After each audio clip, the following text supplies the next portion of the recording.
आप सभी का स्वागत है आपके अपने चैनल माय हिंदी टीचर में। माय हिंदी टीचर में आज मैं आपके लिए सीटेट हिंदी का मॉडल सेट 1 एमसीक्यू टाइप के 50 क्वेश्चन लेकर के आई हूँ।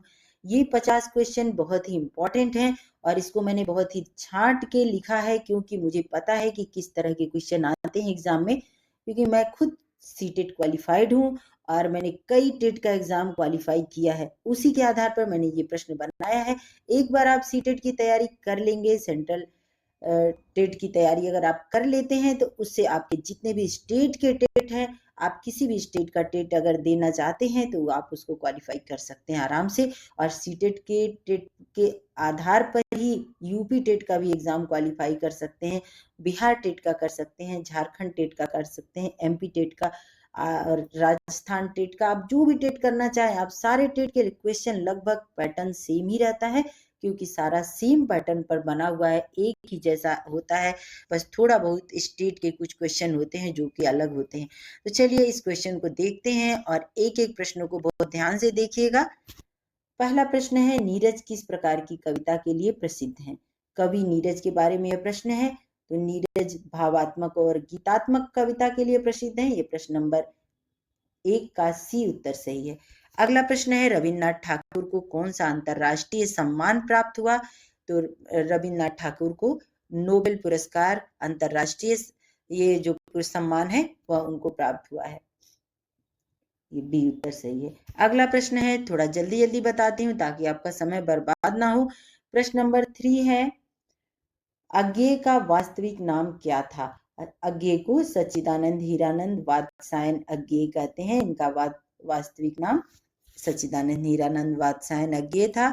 कविता की भाषा कैसी होनी चाहिए? कविता की भाषा सरल और संप्रेषणीय होनी चाहिए, जो कि सबकी समझ में आ सके। अगला प्रश्न है, पद्य और गद्य में क्या मुख्य अंतर होता है? तो पद्य में और गद्य में मुख्य अंतर यही होता है कि पद्य में तुकांत और छंद होता है, जबकि गद्य में तुकांत शब्द नहीं होते हैं। अगला प्रश्न है प्रश्न नंबर 6, बाल कविता का मुख्य उद्देश्य क्या होता है? बाल कविता का मुख्य उद्देश्य है भाषा के प्रति रुचि और भावात्मक विकास करना।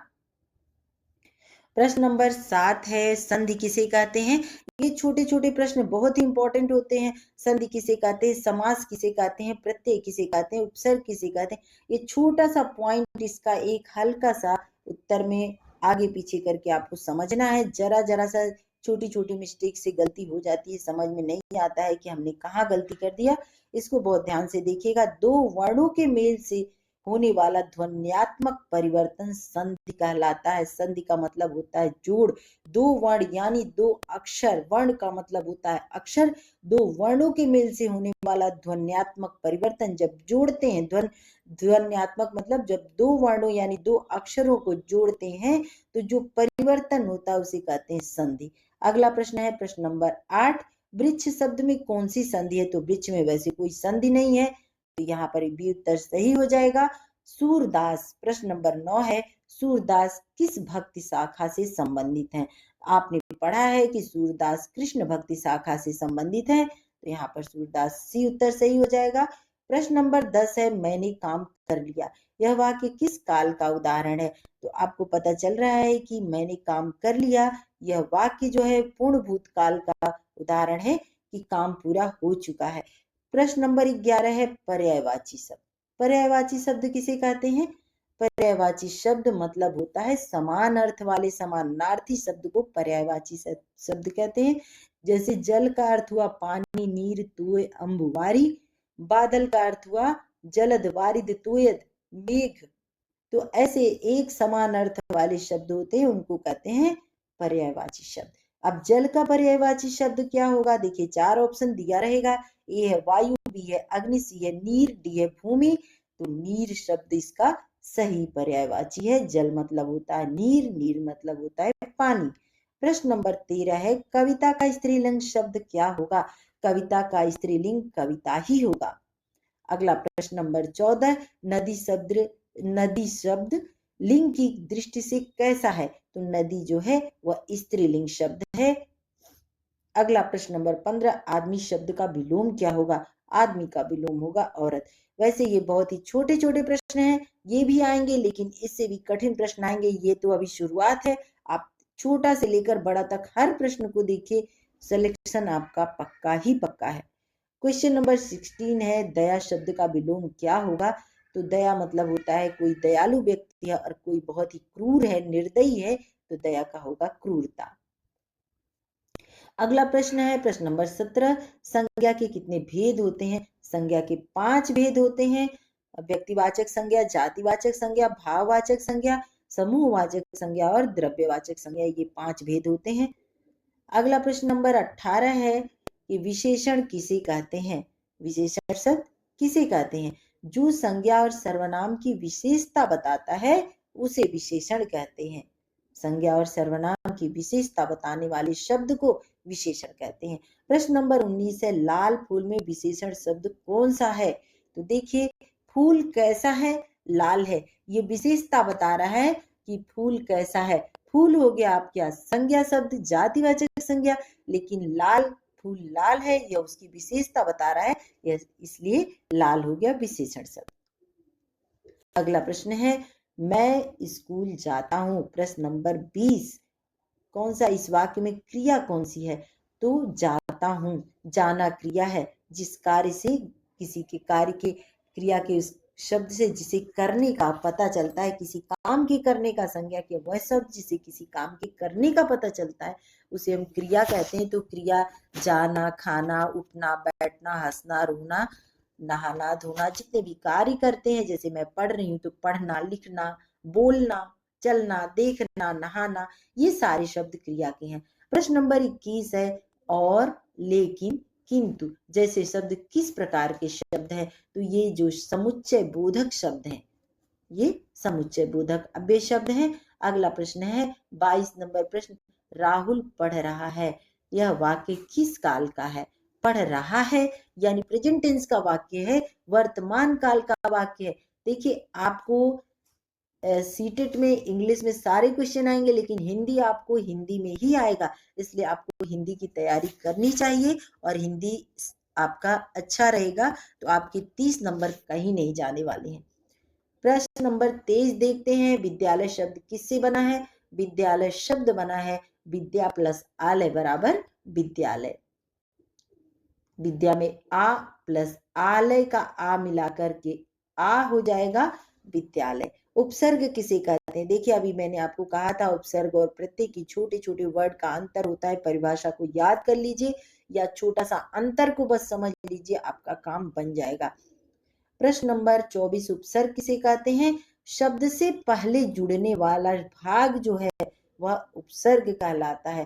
परिभाषा है, वे शब्दांश जो किसी शब्द के पहले जुड़कर उनका अर्थ बदल देते हैं और एक नया शब्द बनाते हैं, उन्हें उपसर्ग कहते हैं। अगला प्रश्न है प्रश्न नंबर 25, अपूर्व शब्द में कौन सा उपसर्ग है? तो देखिए, शब्द से पहले मूल शब्द है पूर्व और उसके पहले जुड़ा हुआ है अ उपसर्ग, तो हो जाएगा अ। सी उत्तर सही है। प्रत्यय किसे कहते हैं? अब आ गया आपके सामने प्रत्यय का भी सवाल। अभी हमने हमने पढ़ा उपसर्ग किसे कहते हैं? उपसर्ग मतलब है जो पहले जुड़ता है यानी प्रीफिक्स, और प्रत्यय यानी सफिक्स। अब प्रत्यय का मतलब होता है कि जो अंत में जुड़ता है उसको कहते हैं प्रत्यय शब्द। जो शब्द बाद में जुड़ता है, नया शब्द बनाता है, इसकी भी परिभाषा है, वे शब्दांश जो किसी शब्द के अंत में जुड़कर एक नया शब्द बनाते हैं, अंत में जुड़कर एक नया शब्द बनाते हैं, उन्हें कहते हैं प्रत्यय शब्द। अगला है, बीमार से बीमारी शब्द बनाने में कौन सा प्रत्यय जुड़ता है? तो देखिए, किसी को लगेगा री प्रत्यय जुड़ा है, मारी प्रत्यय जुड़ा है, लेकिन बीमार इसका मूल शब्द है। बीमार मूल शब्द है तो बीमार प्लस बड़ी ई की मात्रा यानी बीमारी। ऐसे रोग प्लस ई की मात्रा रोग, प्लस बड़ी की मात्रा बराबर हो जाएगा रोगी। ये आपका प्रत्यय हो जाएगा बड़ी की मात्रा, ये आपका प्रत्यय है। बिना मेहनत के कुछ नहीं मिलता, यह वाक्य किस प्रकार का है? यह नकारात्मक वाक्य है। अगला प्रश्न है, राम पुस्तक पढ़ रहा था, यह किस काल का वाक्य है? राम पुस्तक पढ़ रहा था मतलब उसने पढ़ के पूरा किया या नहीं पता नहीं चल रहा है, इसलिए अपूर्ण भूतकाल है। वह पढ़ने तो बैठा था, पढ़ रहा था, अभी क्या कंडीशन है ये पता नहीं है। प्रश्न नंबर 30 है, सावधानी हटी दुर्घटना घटी, किस प्रकार की भाषा शैली है? यह विज्ञापन की भाषा शैली है। अगला प्रश्न है 31 प्रश्न नंबर, नाच न जाने आंगन टेढ़ा, यह क्या है? एक कहावत है कि जब किसी को नाच नहीं आता है तो कहते हैं कि यह आंगन टेढ़ा है, यानी कमी निकालना शुरू कर देते हैं। मुहावरा देखते हैं, 32 नंबर प्रश्न है, मुहावरा किसे कहते हैं? जो विशेष अर्थ प्रकट करने वाला शब्द समूह हो उसे मुहावरा कहते हैं। प्रश्न नंबर 32 का उत्तर है सी। नाक में दम करना, यानी इस मुहावरे का अर्थ है परेशान करना। नाक काटना नहीं होगा, परेशान करना। ऐसे छोटे छोटे प्रश्नों के उत्तर आते हैं, प्रश्न आते हैं एग्जाम में। प्रश्न नंबर 34 है 34, पत्र लेखन में अभिवादन किस प्रकार किया जाता है? देखिए, अभिवादन मतलब होता है कैसे अभिवादन, किसको हम क्या अभिवादन करते हैं? अपने से बड़ों को प्रणाम करते हैं, अपने बराबर वालों को नमस्ते करते हैं। तो ये पता चलना चाहिए कि हमें किसको अभिवादन करना है। जैसे पिताजी को अभिवादन करेंगे तो पिता हमसे बड़े हैं, हम उनको प्रणाम करते हैं, बड़ों को प्रणाम किया जाता है, तो यहाँ पर ये आदरणीय हो जाएगा। हिंदी वर्णमाला में कुल कितने स्वर हैं? तो स्वर हैं 11। और हिंदी वर्णमाला में कुल कितने व्यंजन हैं? अलग अलग जगह अलग अलग ढंग से लिखा हुआ है, लेकिन 33 व्यंजन है, क्योंकि 25 आपके ये वाले स्पर्श व्यंजन है, अयोग वाह और अयोग वाह और अयोग वाह नहीं, सॉरी, अंतस्थ व्यंजन और उसमें व्यंजन मिला करके आपके 33 वर्णमाला में व्यंजन हो जाएंगे। ये हो गया आपका। आगे देखते हैं, क से ज्ञ तक के वर्ण क्या कहलाते हैं? देखिए, क से ज्ञ तक के वर्ण जो है व्यंजन कहलाते हैं।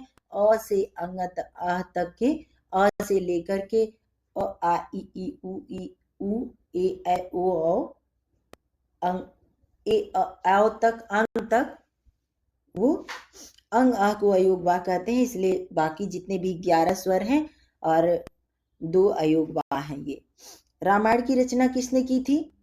रामायण की रचना की थी वाल्मीकि ने। देखते हैं इसमें ऑप्शन, वाल्मीकि ने, वाल्मीकि आपका सही ऑप्शन है। तुलसीदास ने किस ग्रंथ की रचना की? तुलसीदास ने रामचरितमानस की रचना की थी। और भाषा, अगला प्रश्न है 40 नंबर, भाषा और बोली में मुख्य अंतर क्या है? तो भाषा और बोली में मुख्य अंतर, मानकीकृत होती है भाषा और बोली स्थानीय होती है। अलग अलग जगहों की अलग अलग बोलियां होती हैं, लेकिन भाषा का एक मानक होता है, उसी के आधार पर भाषा बोली जाती है। लिंग के कितने प्रकार होते हैं? लिंग के 2 प्रकार होते हैं। यहाँ पर देखिए सही उत्तर है 2। अगला प्रश्न है, वचन के भेद कितने होते हैं? वचन के भी 2 भेद होते हैं। और काल के कितने प्रकार होते हैं? काल के 3 प्रकार होते हैं। कौन कौन से काल के प्रकार होते हैं?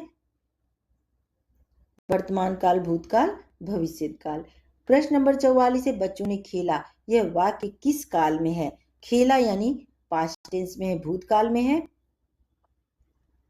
वह अगला 45 नंबर प्रश्न है, बहुत अच्छा लड़का है, इस वाक्य में विशेषण शब्द क्या है? अच्छा, लड़के की विशेषता बता रहा है कि वह लड़का कैसा है? अच्छा लड़का है। तो लड़के की विशेषता जहां बताई जाएगी, यहाँ पर विशेषण, वह यहाँ पर विशेषता बताई गई, इसलिए यह अच्छा विशेषण हो गया। विलोम शब्द किसे कहते हैं? देखिए, विपरीत अर्थ वाले, विपरीत अर्थ मतलब उल्टा अर्थ वाले, जो हमें उल्टा अर्थ बताते हैं उसे कहते हैं विपरीत। विपरीत अर्थ वाले शब्द को विलोम शब्द कहते हैं। जैसे रात का दिन, छोटा का बड़ा, भाई भाई का बहन, माता पिता, स्त्री का पुरुष, ये सारे आपके विलोम शब्द हैं, विपरीत शब्द। शुभ शब्द का विलोम क्या होगा? शुभ का विलोम होगा अशुभ। शुद्ध वाक्य किसे कहा जाता है? जो व्याकरण की दृष्टि से सही हो वह शुद्ध वाक्य है। प्रश्न नंबर 49, पाठ्य पुस्तक की भाषा कैसी होनी चाहिए? जिस पुस्तक को हम पढ़ते हैं, पढ़ना पसंद करते हैं, वो कौन सी ऐसी पुस्तक है, उसकी भाषा कैसी होनी चाहिए? तो उसकी भाषा स्तरानुकूल, यानी जिस क्लास का बच्चा है उसके एज के हिसाब से होनी चाहिए और सरल और स्पष्ट होनी चाहिए। भाषा शिक्षण का प्रथम कौशल कौन सा है? देखिए, भाषा शिक्षण जो है वो सुबोपल्ली, यानी सुनना, बोलना, पढ़ना, लिखना।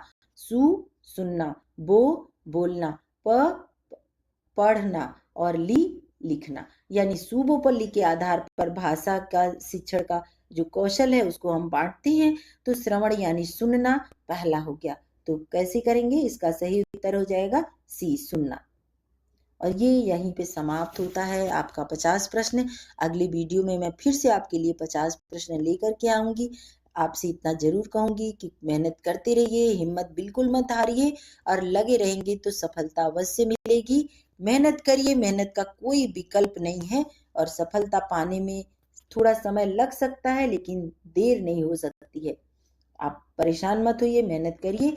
चलिए इसको मैं यही समाप्त करती हूँ। मैं अगला वीडियो फिर सीटेट पर ही 50 प्रश्न लेकर के आऊंगी और जल्दी ही आऊंगी। तब तक के लिए आपसे मैं विदा लेती हूँ और चलते चलते इतना जरूर कहूंगी, अगर आप मेरे चैनल पर नए हैं तो इसको सब्सक्राइब कर लीजिएगा, लाइक और शेयर और कमेंट करना नहीं भूलिएगा।